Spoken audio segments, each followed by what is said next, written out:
Assalamualaikum warahmatullahi wabarakatuh. Waalaikumsalam warahmatullahi wabarakatuh. Iya, teman-teman semua, mari kita doakan ya teman-teman kita ataupun keluarga kita yang saat ini sedang sakit. Ya mudah-mudahan dengan lantaran doa kita tadi, teman-teman kita yang masih sakit ataupun keluarga kita ya bisa diberikan kesehatan oleh Allah dan dapat kembali lagi beraktivitas seperti kita di sini. Ya, amin ya robbal alamin. Amin. Ya, baik. Bagaimana semangatnya hari ini? Ya, Bu Rini mau ngasih, ya Ibu mau ngasih yel-yel untuk teman-teman semua, ya untuk menyemangati kita. Hari ini kita akan belajar ya materi baru, ya. Oke, yel-yelnya adalah sebagai berikut. Kalau Bu Rini bilang, apa kabar hari ini? Ya, kalian menjawab, luar biasa, dahsyat. Oke, ya, luar biasa, dahsyat. Oke, ya. Kalau Ibu bilang tepuk semangat, semangat. Dan yang ketiga, kalau Ibu Rini bilang semangat baru, kalian jawab hu, ha, asik, yes. Oke, kita coba ya pertama ya. Apa kabar hari ini semuanya? Luar biasa. Dahsyat. Oke. Ya, yang kedua ya. Tepuk semangat. Semangat. Tangannya. Semangat. Ya, yang terakhir. Semangat baru.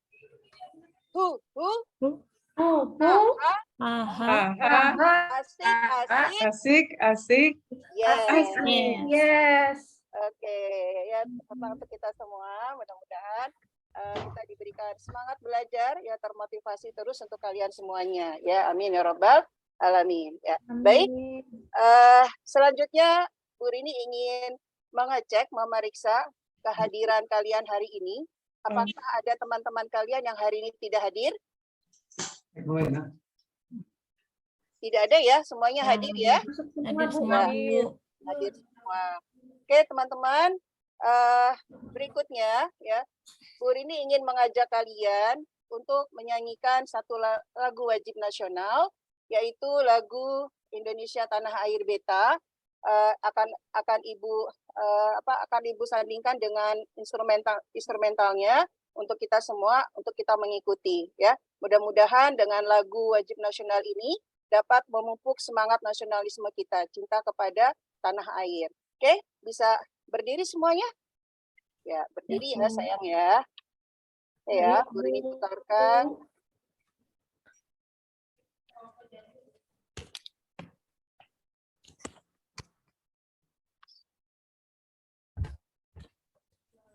Indonesia tanah air, pusaka abadi nan jaya.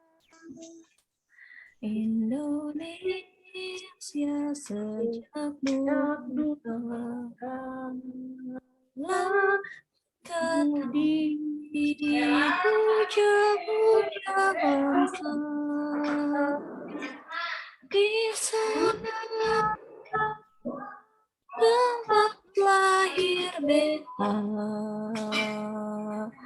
dibuai dibesarkan bunda,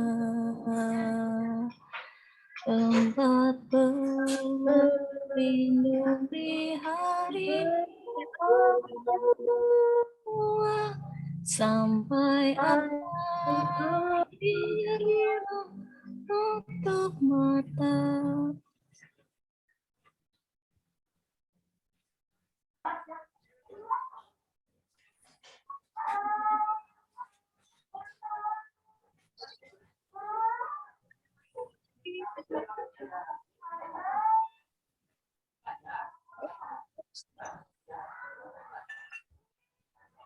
Oke, terima kasih teman-teman semua. Yaitu adalah satu lagu wajib nasional. Salah satu syairnya adalah di mana aku dilahirkan, di mana aku dibesarkan sampai akhir hayat hidup kita. Ya, Nah, untuk menyemangati kita semua untuk cinta tanah air kita Indonesia.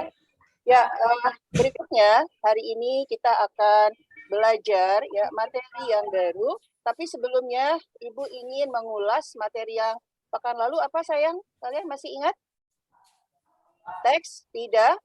Pidato. Oh ya. Oke, Bu Rini mau tahu dulu nih siapa yang masih ingat yang dengan apa kita pengertian kita, pemahaman kita tentang teks pidato ya. Coba Ibu minta mungkin salah satu sayang Ooy bisa? Bisa Nak? Bisa Nak? Oke, silakan. Ini sayang apa speakernya ya, speakernya dibuka dulu. Baik Ibu Guru, saya akan coba menjawab pertanyaan apa itu teks berita. Teks berita Teks pidato, itu. sayang. Teks Oh, pidato. Masya Allah. Ya, teks pidato, Nak. Kok Ya. saya nggak connect? Teks pidato, Nak. Mohon maaf. Ya, Teks pidato adalah teks yang berbentuk monolog, Ibu. Teks yang berisi tentang ilmu pengetahuan yang disampaikan oleh satu orang yang disampaikan dalam bentuk monolog dan diutarakan di depan umum gitu Ibu. Iya, pintar sekali ya. Jadi sebuah pidato itu adalah sebuah gagasan yang diungkapkan oleh seseorang ya di depan publik atau di depan umum. Oke. Kita kasih bintang ya untuk teman kita Ooy ya. Terima kasih Ibu. Teman kita sudah bisa menjawab dengan tepat ya. Oke, baik. Hari ini kita akan membahas materi yang baru ya. Izinkan Ibu akan share dulu dalam bentuk PowerPoint ya.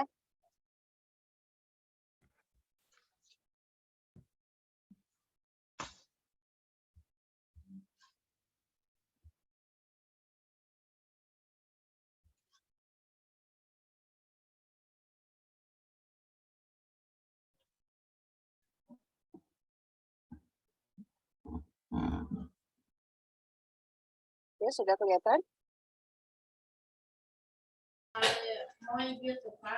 Bu. Oke, sebentar ya. Ya, Bu Rini mau tanya dulu nih. Ya, kalian pernah nggak baca novel atau apa namanya baca cerita pendek gitu? Kalian pernah nggak? Ayo, siapa yang pernah baca novel? Banyak loh sekarang. Atau dari cerita mungkin kalian pas lagi di SD, kalian sering baca jenis cerita KKPK, kecil-kecil punya karya. Nah, kalian pasti sering dong membaca cerita-cerita pendek itu seperti terbitan dari KKPK, penulis-penulis cilik yang menuliskan ceritanya. Siapa yang pernah membaca cerpen atau novel? Bu. Ya, Bu. Ya sayang, siapa? Niki? Oh iya, alhamdulillah. Ingat nggak yang pernah dibaca judulnya apa? Banyak ini lupa judulnya. Itu dari kata Ibu KKP itu yang kecil-kecil punya karya banyak. Oh iya, ya. Nah, kecil-kecil punya karya. Ya. Nah, aku sekarang lihat kalian coba lihat perhatikan di depan ya. Mungkin kalian pernah atau lihat ya. Nah, ini siapa kalau kalian kenal? Ini adalah penulis dari novel Laskar Pelangi ya. Pernah dengar lagunya? Nah, ya, ya termasuk yang terkenal saat itu ya, menceritakan perjuangan beberapa anak yang ingin sekolah ya. Kemudian ini siapa kalian kenal nggak? Kalau kalian suka membaca, pasti kalian kenal deh. Yaitu dia Didi adalah Riza apa Bu namanya? Didi Riza kalau nggak salah ya. Andrea Hirata Bu. Ya, Andrea salah ya. Iya. Oke. Kemudian kalau di sampingnya nih yang cantik ini juga tulisan-tulisannya sangat bestseller banget nih, sangat terkenal sekali. Asma Nadia ya Ibu Guru. Iya, betul sekali sayang ya. Oh ya. Nah, jadi ini adalah sosok ya atau seorang penulis ya yang menulis satu karya ya membuat satu novel dan novelnya itu menjadi terkenal bahkan menjadi bestseller dan bahkan sampai difilmkan. Nah ini yang di sebelah kiri ini yaitu Andrea Hirata ya.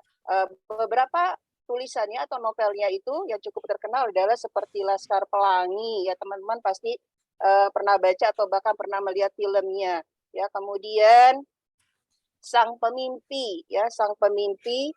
Kemudian ada satu lagi yang terkenal Endensot ya. Kemudian di sampingnya adalah Asma Nadia ya. Tulisannya dalam novel-novelnya juga menjadi bestseller atau terkenal. Misalnya yang sekarang terkenal itulah Surga yang Tak Diharapkan. Kemudian Rumah Tanpa Jendela ya.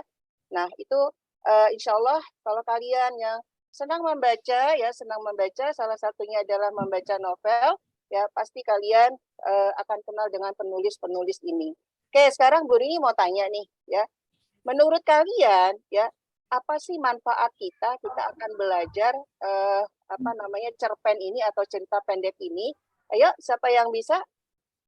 Menurut kita nih ya, kita pikir-pikir kita untuk apa sih belajar ini? Apa sih manfaatnya belajar teks cerita pendek? Manfaatnya mungkin untuk hiburan, Ibu, bisa. Oke. Menambah kosakata, Bu. Ya, jadi untuk menuangkan kemampuan berbahasa ya, tadi sebagai hiburan juga, kemudian juga untuk menambah kosakata. Iya, 100 ya teman-teman yang sudah memberikan gambaran ya bahwa materi yang akan kita pelajari hari ini ya jelas saja akan mempunyai manfaat untuk kita semua. Dengan belajar atau mempelajari cerita pendek ya kita akan mampu menuangkan kemampuan berbahasa kita khususnya di dalam hal tulis menulis. Kepengen kan jadi seperti mereka? Kepengen nggak kira-kira sayang? Kepengen nggak kamu menjadi penulis terkenal? Pengen, Bu. Pengen ya. Oke. Ya, oke. Kemudian Ibu minta tolong ya, minta bantuannya untuk membacakan KD-nya ya. KD dari materi kita hari ini ya. Bu Rini minta bantuannya dari Disti ya. Silakan sayang.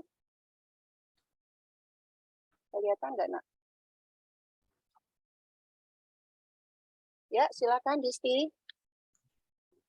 Ya, kompetensi dasarnya yaitu mengidentifikasi unsur pembangun karya sastra dalam teks cerita pendek yang dibaca atau didengar. Indikator pencapaian kompetensi yang pertama, menjelaskan unsur pembangun karya sastra dalam teks cerita pendek yang dibaca. Yang kedua, menentukan unsur pembangun karya sastra dalam teks cerita pendek yang dibaca.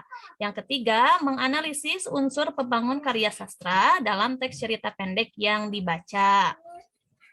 Oke, terima kasih Disti ya. Jadi tadi sudah dibacakan oleh Disti bahwa salah satu dari ukuran ya alat ukur kita mempelajari ini nanti bahwa kalian nanti harus mampu menjelaskan apa unsur-unsur pembangun karya sastra khususnya di cerita pendek ini.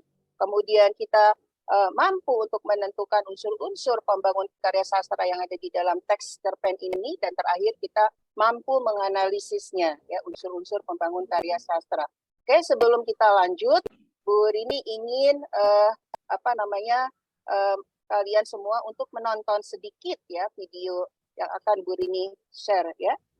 Oke ya. Sebentar.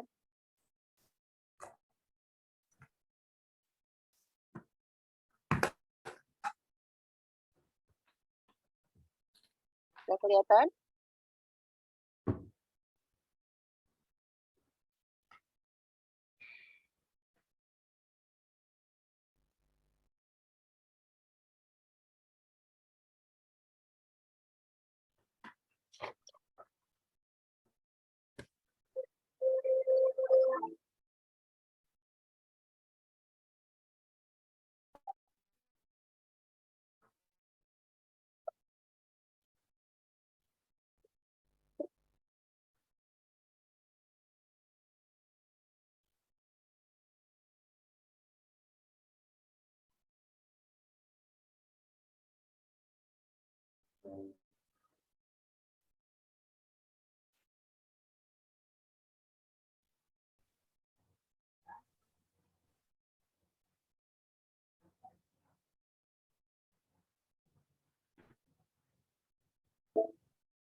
Ya duitnya pun udah jadi oh,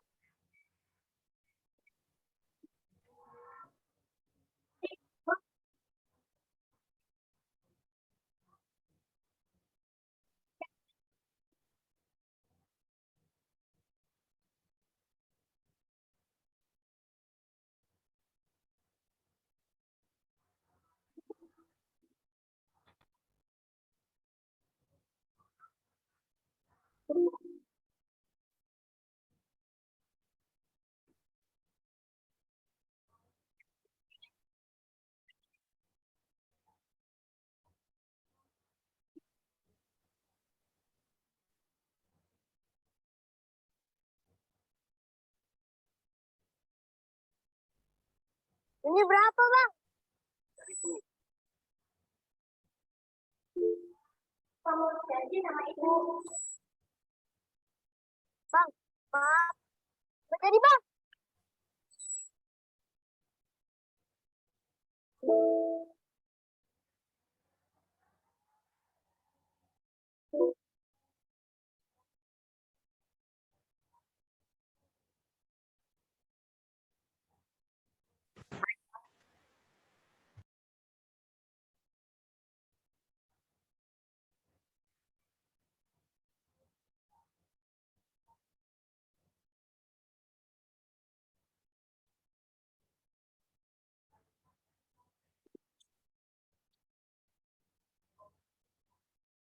pasti disimpan aja Bu duitnya. Kalau nggak mau dibuat aku aja lah sini. Udah, buat aku aja sini ah. Jangan. Udah buat aku aja sini ah. Ya. Nah, itu tuh orangnya tuh. Musik. Om. Ini dompetnya, Om.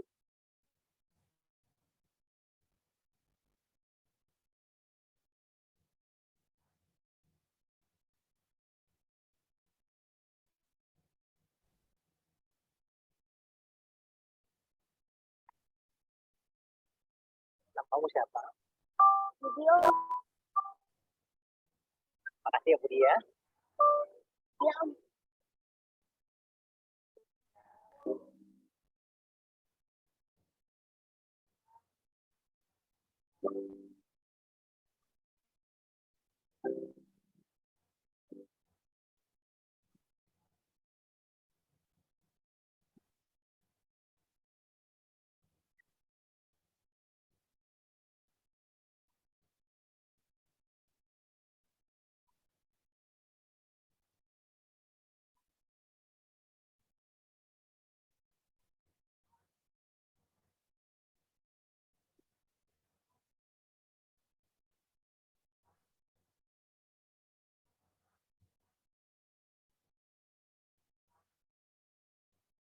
Iya, ya itu adalah satu video yang sudah Bu Rini tayangkan untuk kalian semua. Ibu ingin minta dari teman-teman untuk dapat menanggapi atau minta tanggapan kalian tentang video tadi yang baru saja kalian lihat. Ya, boleh dari kalian silakan salah satunya. Boleh Imas atau Niki atau Lia, silakan. Iya Bu, tadi setelah saya menonton cerita tersebut, itu menceritakan ya ada seorang anak penjual tisu yang mengembalikan dompet orang lain Bu yang terjatuh. Jadi anak tersebut itu memiliki sifat yang jujur Bu. Oke, ada lagi yang mau menambahkan? Terima kasih Imas. Ada lagi teman-teman yang lain yang mau Sama-sama menambahkan? Bu. Sama, oke ya. Nah, jadi yang dikatakan oleh teman kita tadi Imas bahwa itu adalah salah satu cerita yang menggambarkan seorang anak yang jujur, ya.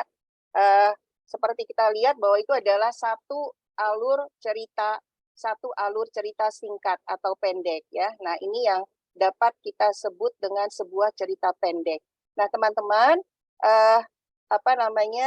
Ibu ingin mengkaitkan ya materi ini dengan video yang baru tadi saja kita lihat. Ya, kita kembali lagi ke PowerPoint. Ya, silakan kalian melihat kembali. Ya, tadi sudah dibacakan kompetensi dasar dan indikator pencapaian kompetensi. Ya. Nah, kemudian yang berikutnya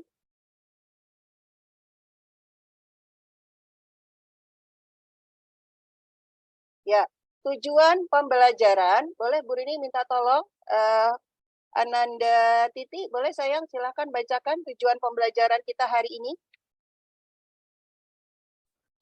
Tujuan pembelajaran hari ini melalui kegiatan pembelajaran dengan model pembelajaran Project Based Learning atau PBL, diharapkan pertama siswa mampu menjelaskan unsur pembangun karya sastra dalam teks cerita pendek dengan tepat. Yang kedua, siswa mampu menentukan unsur pembangun karya sastra dalam teks cerita pendek dengan tepat. Yang ketiga, siswa mampu menganalisis unsur pembangun karya sastra dalam teks cerita pendek dengan tepat. Dilanjut, Bu. Ya, silakan, Nak. Berikutnya, yang di kotak sampingnya. Ya, baik, Bu. Kegiatan pembelajaran ini dapat menumbuhkan kreativitas siswa dengan sikap religius, santun, disiplin, berani, tanggung jawab, dan percaya diri. Demikian, Ibu. Iya, betul ya. Nah, jadi pembelajaran kita hari ini kita mempunyai tujuan bahwa selain kita mampu menjelaskan, mampu menentukan, dan kemudian yang terakhir kita mampu menganalisis unsur-unsur pembangun dari teks cerita pendek, kegiatan pembelajaran ini juga dapat mengasah, menumbuhkan kreativitas kalian semua dengan sikap religius, santun, disiplin, berani, tanggung jawab, dan percaya diri. Oke, Bu Rini lanjutkan ya.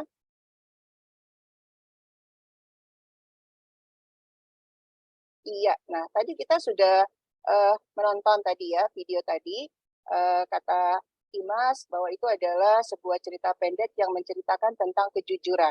Semuanya setuju tidak bahwa itu adalah disebut dengan cerita pendek yang tadi ditonton tadi, video tadi, setuju? Setuju, Bu. Oke ya.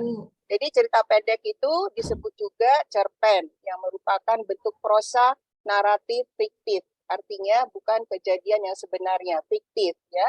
Dan prosa artinya sebuah tulisan karangan. Nah, kemudian yang berikutnya, cerpen itu cenderung ya singkat, padat, dan langsung pada tujuannya dibandingkan dengan karya fiksi yang lain yang lebih panjang, misalnya novel. Ya jelas ya. Jadi kalau kita baca cerpen, ya kita lebih cepat selesai membacanya dibandingkan jika kita membaca novel. Nah, berikutnya, cerpen merupakan salah satu jenis karya sastra yang memaparkan cerita mengenai manusia beserta seluk-beluk lewat tulisan pendek atau singkat. Jadi berarti manusia dan peristiwa dalam hidupnya. Ya. Atau pengertian cerpen yang lain adalah sebuah karangan fiktif yang berisi mengenai kehidupan seseorang ataupun kehidupan yang diceritakan secara ringkas dan singkat yang berfokus pada satu tokoh saja. Semua tadi lihat nggak tokohnya siapa tadi? Pelakunya, pemainnya. Siapa tadi? Yang dari video yang tadi ditayangkan? Ya, ada yang laki-laki, anak kecil, Bu. Anak kecil penjual tisu, Bu. Ya, namanya siapa, Nak? Namanya siapa, sayang? Bu. Budi, oke ya, namanya Budi. Nah, kemudian yang terakhir, dari pengertian cerpen ini, cerita pendek biasanya mempunyai kata yang kurang dari 1.500 sampai 3.000 kata, atau kurang dari 10 halaman. Ya, 10 halaman, kurang dari 10 halaman. Oke, kita lanjutkan. Apa ciri-cirinya cerita pendek itu? Ya, yang pertama, ya jelas bahwa panjang karangannya itu 3 sampai 10 halaman. Ya, artinya paling sedikit 3 halaman, paling banyak 10 halaman. Kemudian yang kedua, cerita pendek, singkat, pendek, padat, dan berarti, serta lebih pendek daripada novel. Yang ketiga, ceritanya fiktif dan rekaan. Yang keempat, penggunaan kata-katanya sangat ekonomis. Kelima, habis dibaca sekali duduk. 6, penokohannya sangat sederhana, singkat, dan tidak mendalam. sumber ceritanya dari kehidupan sehari-hari. Kemudian mengangkat masalah tunggal kehidupan pelaku. Kesembilan, tokoh-tokohnya mengalami konflik sampai pada penyesalan. Kemudian yang ke-10, penggunaan kata-katanya khas dan mudah dikenal masyarakat. 11, meninggalkan kesan mendalam dan efek terhadap perasaan pembaca. 12, menceritakan satu kejadian dari terjadinya perkembangan jiwa dan krisis. Dan terakhir, beralur, tunggal, dan lurus. Nah, dari kalian semua, ya, apa yang belum kalian pahami dari ciri-ciri cerita pendek ini? Ayo, silakan. Ada yang belum dipahami? Nomor 1, nomor 2, nomor 3. Mana yang kalian belum paham? Nomor 13, Bu. Ya, nomor 13, beralur tunggal. Nah, Ibu mau bertanya. ya. Silakan sayang.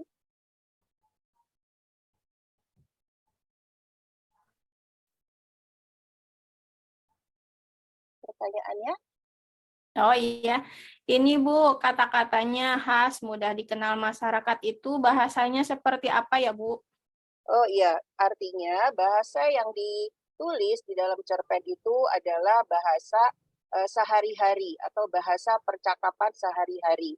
Ya, jadi kalau bahasanya itu bukan bahasa yang baku, ya kalau kita dalam penulisan cerpen, ya beda dengan penulisan dalam laporan. Ya, jadi bahasanya itu kita boleh menggunakan bahasa percakapan sehari-hari. Kita juga bahkan bisa kita kombinasikan dengan misalnya bahasa daerah ataupun juga dengan bahasa asing, ya.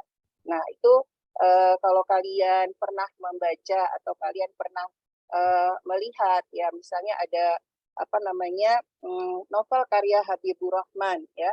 Nah, itu penulis tersebut menggabungkan ya bahasa asing yang ada di dalam penulisan novelnya. Jadi di dalam novel ini kita menggunakan bahasa percakapan sehari-hari, bukan bahasa yang baku. Ya. Oke, paham nak? Ya Bu, sudah. Oke, kita bisa lanjut ya. Kalau yang tadi kita hubungkan dengan video tadi, kira-kira masuk nggak semuanya nih? Ceritanya pendek, kemudian fiktif, kata-katanya sangat ekonomis, ya. Kira-kira dengan video tadi, menurut kalian, ya ini sudah masuk nggak ke dalam ciri-ciri cerita pendek?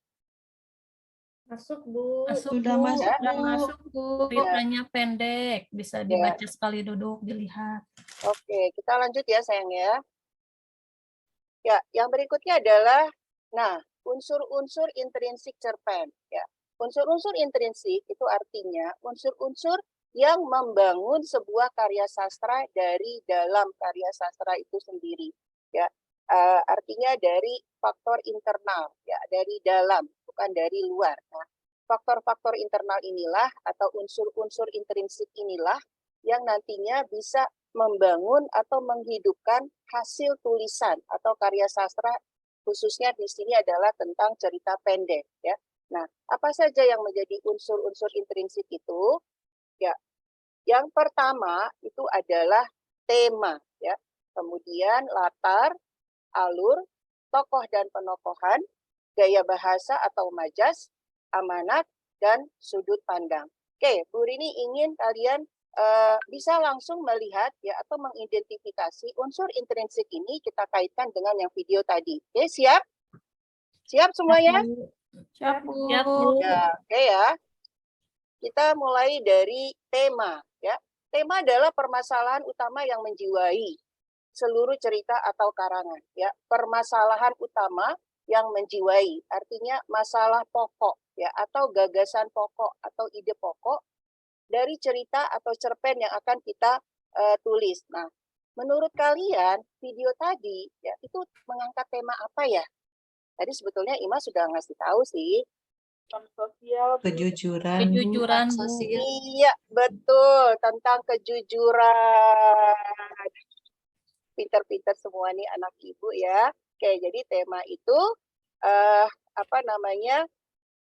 sebuah permasalahan yang diangkat, ya, yang dapat menjiwai seluruh cerita atau karangan. Oke, kita lanjut. Yang kedua adalah latar atau setting. Ya.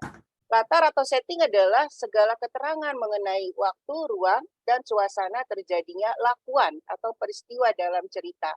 Nah, latar ini dibagi menjadi 3.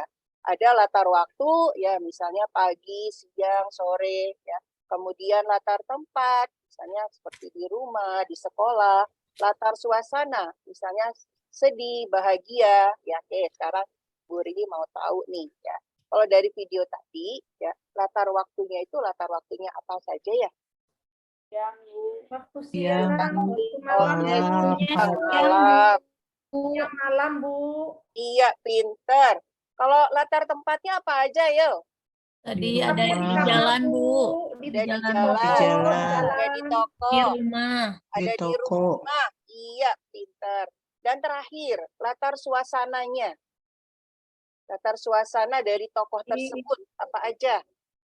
Sedih mungkin ya, Bu ya. Sedih, iya. Suasananya haru, Bu. Terharu, haru. Kira-kira yang terharunya tuh pas yang saat yang di mana ya? Atau sedihnya tuh yang di mana ya? Saat sudah jadi sarjana, Bu. Iya, ya tuh terharu ya, sedih ya. Oke. Ada yang dalam suasana bimbang atau ragu nggak? Ya. Ada ya? Ada. Ada ya. tadi, ada. Ya. Ketika dia mempertimbangkan apakah akan menggunakan uang ini, ya, ini dibenarkan atau tidak, ya, langsung terlintas ingat akan pesan ibunya. Nah, ketika dia bimbang karena temannya mempengaruhi dia gitu untuk menggunakan uang yang bukan miliknya tadi, ya. Oke, kita lanjut. Sekarang alur atau plot. Alur atau plot itu adalah rangkaian atau jalinan antar peristiwa atau lakuan di dalam cerita. Ya, alur ini ya yang memiliki hubungan sebab akibat. Nah, di dalam alur, nah itu ada alur maju, alur mundur, dan alur campuran. Alur maju itu artinya dia terus ke depan ceritanya. Ya, kalau alur mundur dia berbalik ke belakang. Kalau campuran berarti dia ada yang maju, ya artinya berjalan terus. Kemudian nanti di saat tertentu dia balik lagi ke masa lampau. Nah, menurut kalian video tadi ini memakai alur apa ya? Alur campuran, Bu. Iya, alur campuran. Mengapa bisa meyakinkan bahwa yang dipakai adalah alur campuran? Tadi siapa ya, Bu? Ini belum jelas nih. Siapa tadi yang jawab alur campuran? Saya, Bu. Imas. Iya, Imas. Ayo, Nak. Mengapa kamu begitu yakin bahwa itu adalah alur campuran? Karena dalam cerita tersebut si anak itu teringat kembali nasihat ibunya. Jadi ada flashback ke belakangnya. Iya. Seperti itu, Bu. Teman-teman setuju nggak kalau digunakan ada alur campuran? Setuju semuanya? Setuju, Bu. Setuju. Iya, oke, baik. Kita lanjut ya, sayang ya. Ya, Bu. Ya, ini yang keempat, yaitu tokoh dan penokohan. Ya, tokoh itu adalah individu rekaan, ya, artinya yang dibuat, yang mengalami peristiwa atau berkelakuan atau memiliki sifat atau watak yang ada di dalam peristiwa cerita pendek tersebut. Ya, nah sekarang kalau tokoh yang tadi kita kaitkan di video, tokohnya siapa saja ya? Ada Budi tadi ya? Ada Ibu. Ya, ada Budi. Terus ada siapa lagi? Namanya Budi. Ada Budi. Ada sahabatnya Budi. Ada sahabat Budi. Kemudian Ada Bapak yang ada tadi bapak yang kehilangan dompetnya. kehilangan dompetnya. Nah, itulah tokoh yang dalam cerita tadi ya. Kemudian penokohannya. Penokohan itu adalah cara pengarang menggambarkan watak atau karakter tokoh. Ya. Nah, penokohan ini ya dapat dibedakan menjadi 2. Ya, penokohan yang digambarkan secara langsung oleh si pengarang, ya jadi digambarkan secara langsung. Misalnya Budi seorang anak yang sangat rajin atau Budi seorang anak yang sangat penolong. Nah, itu langsung digambarkan oleh si penulis atau pengarang. Tapi ada penokohan yang secara tidak langsung atau dramatik. Nah, dan dramatik ini bisa melalui beberapa cara, ya bisa melalui perilakunya, bisa melalui tokoh-tokoh atau dialog dengan tokoh yang lain, ya bisa melalui lingkungannya, bisa melalui jalur pikiran si tokoh tersebut, ya. Nah, kalau menurut kalian, ya, tokoh Budi tadi itu penokohannya langsung atau tidak langsung ya? Tidak langsung. Tidak langsung, Bu. Ya, tidak langsung. Kira-kira menurut kalian melalui yang mana tidak langsungnya? Perilaku ya, Bu. Perilaku, ya betul. Ada nggak yang melalui pemikiran Budi? Ya. Iya, ada ya. Yakin? Ada? Ada. Ada. Di mana itu? Pas yakin nih, Budi. Di mana sayang?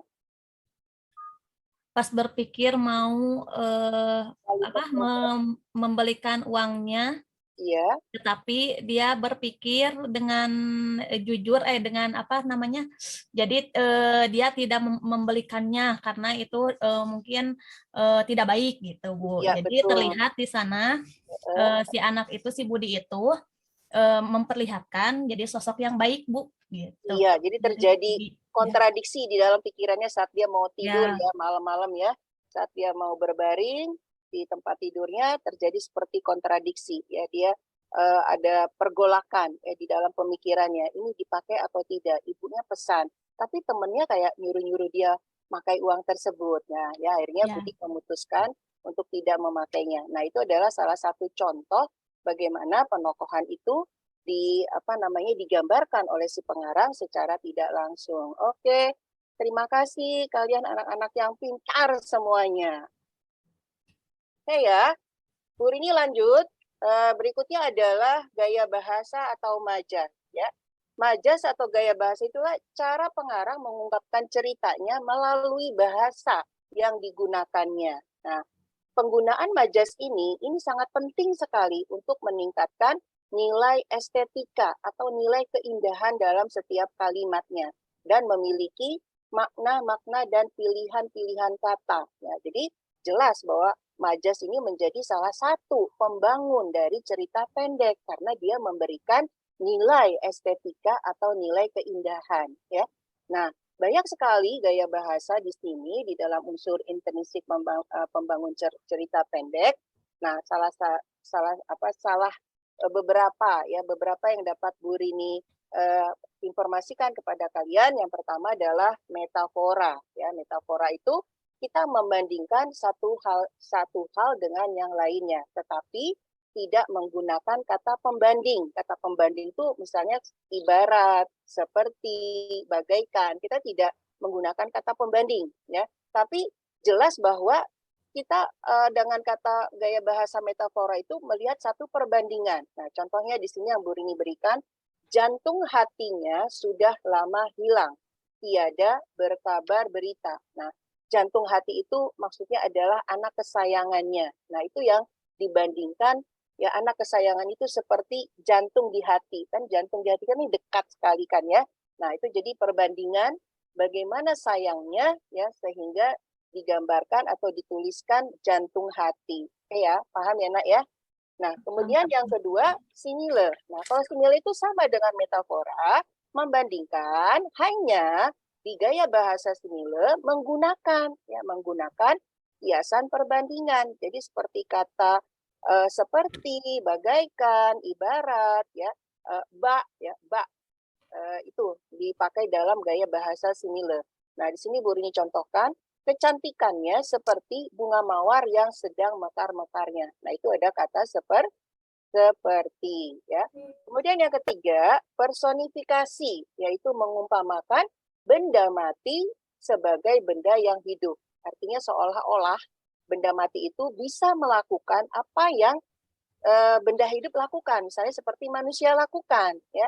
Nah, misalnya di sini Bu Rini contohkan, air hujan menari-nari di atas genting sejak tadi pagi. Menari-nari, air hujan menari-nari. Padahal menari-nari itu kan biasanya bisa dilakukan oleh manusia kan. Nah, tapi ini dikenakan atau dipakai untuk air hujan. Ya. Nah, ini 3 saja yang ingin Bu Rini sampaikan ke kalian. Karena sangat banyak gaya bahasa ini. Ya. Ini 3 aja, metafora, simile, dan personifikasi. Ya. Oke, kemudian kita lanjut ya sayang ya. Nah, yang kelima yaitu amanat atau pesan. Ya.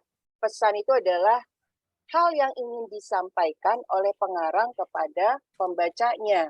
Nah, amanat ini bisa berupa nasihat, ya, bisa anjuran, ataupun larangan untuk melakukan atau tidak melakukan. Nah, jelas dalam amanat cerita pendek, ya, ini sebuah hal yang bersifat positif, ya, bersifat positif yang ingin disampaikan pengarang atau penulis kepada pembacanya. Ya, misalnya, hendaknya kita selalu berbakti kepada orang tua. Ya, janganlah kita senang berbohong. Nah, kalau tadi Bu Rini balik lagi ke video tadi, menurut kalian amanatnya apa ya sayang ya? Waktunya tinggal 3 menit. Oh iya, ya oke baik. Berikutnya, Ibu akan membagi kalian ya ke dalam 4 kelompok. Ya, kelompok pertama kelompok oleh Yanto dan Disti, kelompok kedua oleh Titi, Yati dan Juwita, kemudian kelompok ketiga Ooi, Imas dan Lia, dan kelompok keempat David, Antin dan Niki. Ya. Nah, kalian yang sudah dibagi kelompok ini silahkan bergabung sesuai dengan kelompoknya masing-masing. Bu Rini akan membagikan LKPD, ya, akan membagikan LKPD. Nah, di dalam LKPD ini, ya, kalian diminta untuk bekerja sama, ya, karena di situ nanti Ibu akan menilai bagaimana diskusi kalian yang berjalan. Nah, itu sebagai penilaian dalam diskusi. Nah, kemudian di dalam LKPD itu, ya, nah di situ ada sebuah cerpen yang berjudul Ada Kupu-Kupu, Ada Tamu, ya, ada kupu-kupu, ada tamu, karya Seno Gumira Aji Dharma. Nah, kalian diminta di dalam LKPD tersebut, kalian diminta yang pertama adalah tentukan unsur-unsur intrinsiknya. Apakah ada temanya, alurnya ada atau tidak, latarnya ada atau tidak, tokoh dan penokohan ada atau tidak, gaya bahasa, dan seterusnya. Kemudian yang di bagian B-nya, kalian diminta untuk menganalisis ya unsur-unsurnya disertakan dengan buktinya, ya seperti tadi ya. Kalian sudah bisa menunjukkan buktinya yang di video tadi, alurnya, apakah alur maju, alur mundur, dan seterusnya. Nah, untuk pengerjaan LKPD ini, Ibu memberikan waktu 10 menit. Ya, jadi silahkan kalian bekerja sama di dalam kelompok diskusinya masing-masing, kerjakan LKPD ini, ya. Kemudian Ibu akan mengobservasi keaktifan kalian semua, ya, bagaimana kalian berdiskusi dan bagaimana kalian membagi tugasnya di dalam kelompok kalian masing-masing. Oke, ya, silakan. Iya, oke ya. Sudah selesai. Oke, sekarang Ibu minta perwakilan dari salah satu kelompok. Ya, dari kelompok 2, Titi, coba. Titi, Baik, bagaimana Bu. hasil Yang dari pertama, ya? ya, baik Bu, yang pertama temanya tentang bersedekah. Yang kedua alurnya maju, latarnya di rumah atau di masjid. Penokohannya Budi, Mama Ya. Budi dan Pak Haji. Iya, Sekian, oke. Bu. Ya, terima kasih kelompok 2. Oke, teman-teman sudah menampilkan hasil diskusi kalian. Ya, memang pertama yang Bu Rini lihat ada menempatkan tema yang berbeda ya antara kelompok 2 dengan kelompok 4 ya, kelompok Titi dengan kelompoknya David. Ya, di dalam cerpen ada kupu-kupu ada tamu ini ya, menurut kelompok Titi ya ini adalah tentang kekhawatiran atau ketakutan seorang istri ya, sedangkan menurut kelompok David temanya adalah tentang tahayul ya, tentang tahayul. Nah, sebenarnya ini adalah satu cerpen yang menceritakan bahwa seseorang yang percaya kepada tahayul, bahwa ketika ada kupu-kupu datang maka akan ada tamu ya. Nah, mungkin kelompok Titi belum sampai membacanya secara tuntas. Nah, jadi teman-teman sekali lagi untuk kita dapat mengambil apa yang disebut dengan tema tadi, kalian cari mana yang menjadi gagasan utamanya ya atau peristiwa utamanya di situ ya. Nah, itu masukan dari Ibu. Alhamdulillah ya. kalian sudah melaksanakan semua kegiatan pembelajaran hari ini dengan baik ya. Ibu minta mungkin perwakilan dari salah seorang Juwita bisa menyimpulkan kegiatan pembelajaran kita hari ini.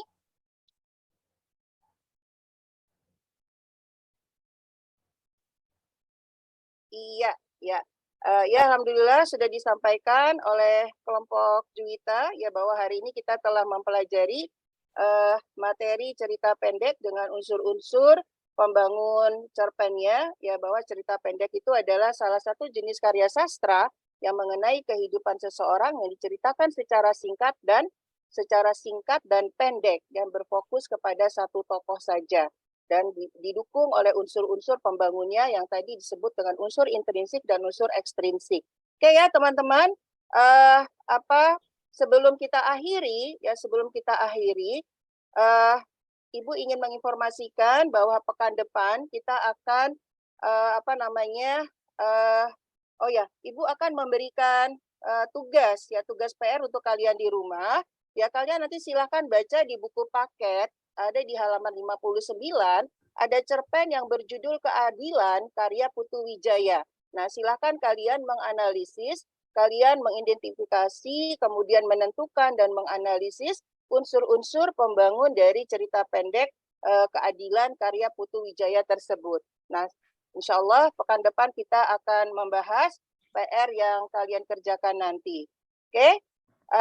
Kemudian ada kuis yang ingin Ibu berikan. Kira-kira masih cukup nggak ya waktunya ya? Ada kuis yang berkaitan dengan cerpen. Sudah habis ya, Dok. Oke, terima kasih karena waktu kita sudah selesai. Mari kita sama-sama mengakhiri pembelajaran kita ya. Untuk Yanto, silakan untuk menutup pembelajaran doa kita dengan doa. Ya, silakan Yanto. Yanto sedang ke belakang, Bu. Oh iya, oke. Ya, kita akhiri sama-sama dengan membaca doa dalam hati masing-masing. Oke, Ibu akhiri. Wassalamualaikum warahmatullahi wabarakatuh. Waalaikumsalam warahmatullahi wabarakatuh. Waalaikumsalam warahmatullahi wabarakatuh. Waktunya Ibu lebih 15 menit ya. Ya.